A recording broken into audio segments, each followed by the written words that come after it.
vous avez été mais 15 000 à m'envoyer des messages pour me demander de parler du look chez Chanel de Rebecca Armstrong. Comme je suis une femme du peuple, et bah évidemment je vais le faire, allez. Je ne vous cache pas que je ne savais pas qui c'était, j'avoue, avant cette Fashion Week. Mais étant maintenant une ambassadrice Chanel, je pense qu'elle va rester dans le radar Chanel pendant un petit moment. Donc on va juger son petit look lors du défilé printemps-été 2026, la première collection de Mathieu Blazy. Évidemment, elle était présente, elle portait un petit tailleur, mais alors tailleur un peu revisité, avec une veste presque Teddy, qui semble être un petit lainage ou un petit ensemble en cachemire très mignon, beige, très très simple. Là on est vraiment très simple. Ce qui est mignon cependant, évidemment, c'est la broche. Alors moi, vous savez, vous me mettez une broche, je suis conquis. Avec en dessous un petit pull bordeaux, pas fan, pas très fan.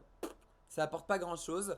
Et ce qui semble être un foulard noir et blanc. C'est mignon, j'aime bien le petit côté qui ressort comme ça, le pan qui ressort du pull. Les chaussures sont un petit peu sages à mon avis, mais dans l'ensemble, tous les looks des invités étaient très sages et je pense que c'était évidemment une stratégie pour mettre en valeur la collection qui défilait à ce moment-là. De manière générale, je suis pas ultra conquis par le look, mais c'est ok. En revanche, c'est bien mieux que ce qu'elle nous a servi d'ordinaire, où c'était un tout petit peu vieillissant. Il faut dire que ça se basait sur les collections créées à ce moment-là. Et on n'était pas dans l'era Chanel la plus solide. Par exemple, ça, j'ai envie de l'emmener à l'EHPAD, la pauvre. Même si évidemment elle est ravissante, etc. Mais il lui faut un petit twist en plus. Donc je suis persuadé qu'elle doit être ravie du début de Mathieu Blazy chez Chanel.